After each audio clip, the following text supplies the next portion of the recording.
Beginilah suasana di TPA Cipayung, Depok, yang sudah mengalami kelebihan kapasitas sejak tahun 2018. Semakin hari, kumpulan sampah semakin tinggi. Hal ini yang menyebabkan warga di sekitar TPA Cipayung mengalami kekhawatiran jika tidak cepat ditangani. Sebetulnya hal apa yang membuat sampah di sini mengalami kelebihan kapasitas dan bagaimana cara penanganannya? Mari good people, kita cek faktanya. Tumpukan sampah di tempat pembuangan akhir atau TPA Cipayung Depok menggunung sampai 25 hingga 30 meter. Hal tersebut akibat TPA Cipayung kelebihan kapasitas. Kapasitas lahan untuk daya tampung sampah 2,5 juta meter kubik, namun jumlah sampah yang masuk melebihi angka yang ditentukan. Sampah yang masuk ke TPA Cipayung berasal dari 11 kecamatan yang ada di kota Depok. Overkapasitas itu dimulai dari tahun 2018. Nah, upaya-upaya yang dilakukan oleh TPA yaitu melakukan penataan. Jadi di mana ada beberapa titik-titik pembuangan yang rawan longsor. Akhirnya kita tata sedemikian rupa. Akibat kapasitas yang berlebihan, tahun 2022 silam juga sempat terjadi longsor di TPA Cipayung. Sejauh mata memandang, gunungan sampah ada di mana-mana. Bahkan tinggi tumpukan sampah mencapai 20 meter lebih. Tempat pembuangan sampah Cipayung, Kota Depok memang sudah semakin penuh. Kapasitas yang seharusnya menampung 1,3 juta kubik sampah, kini sudah membludak hingga 2 juta lebih kubik sampah. Mulai dari limbah rumah tangga hingga perabotan rumah tangga dibuang di sini. Truk yang mengangkut sampah dari 11 kecamatan di Kota Depok harus antri untuk menurunkannya. Nih bang, matiin bagian sini nih bang. Udah longsor, banjir lagi. Rendam mobil ya? Wah, nggak bisa lewat nih, nggak bisa lewat. Plat hitam jangan dipaksain. Balik kanan. Plat hitam pulang aja pulang, nggak bisa ini.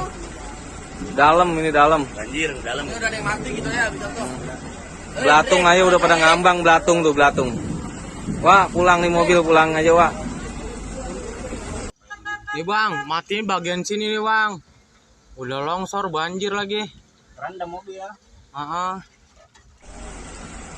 Wah, nggak bisa lewat nih, nggak bisa lewat. Plat hitam jangan dipaksain. Balik kanan gitu. Plat hitam pulang aja pulang, nggak bisa ini. Dalam ini dalam. Banjir, dalam. Ini udah ada yang mati gitu ya, bisa tuh. Belatung aja udah pada ngambang, belatung tuh belatung. Wah, pulang nih mobil, pulang aja wah.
Tempat pembuangan akhir atau TPA Cipayung Kota Depok mengalami overkapasitas sejak beberapa tahun lalu. Hal ini membuat pemandangan antrian panjang truk pengangkut sampah kerap terjadi di TPA tersebut. Belum adanya jalan keluar dari persoalan sampah ini membuat anggota DPRD Kota Depok, Ika Rafani Hilman, mendorong adanya solusi terhadap persoalan tersebut. Pemkot Depok menurut dia belum konsisten dalam menangani permasalahan sampah. Hal ini lantaran pemerintah Kota Depok masih berharap sampah di TPA Cipayung dapat dipindahkan ke tempat pengolahan dan pemrosesan akhir sampah atau TPPAS Lulut Nambo. Seingat saya 2 tahun lalu saya pernah bicara ya di rapat bahwa kita nggak bisa lagi tergantung pada model yang kita lakukan hari ini. Ya. Harus ada terobosan di dalam pengelolaan sampah gitu ya. Nah, kita kan pemerintah Kota Depok mau pindahin ke Nambo. Nambo itu Kabupaten Bogor. Itu kan nggak bisa kita tergantung pada daerah lain. Ya. Kebijakan kepala daerah itu bisa berbeda-beda. Hari ini mungkin dibolehkan, tiba-tiba ditutup, gimana? Maka mau tidak mau Depok harus punya terobosan di dalam pengelolaan sampah. Gitu. Karena pertambahan jumlah penduduk di Kota Depok, ya artinya penambahan jumlah sampah itu selalu lebih banyak, ya, lebih tinggi ketimbang solusi kita terhadap sampah, sehingga ketinggalan terus itu. Jadi harus punya terobosan gitu. Saat ini volume kapasitas TPA Cipayung sudah mencapai 2.500 meter kubik, yang seharusnya hanya menampung 1.300 meter kubik. Dalam sehari 1.100 ton sampah masuk ke TPA.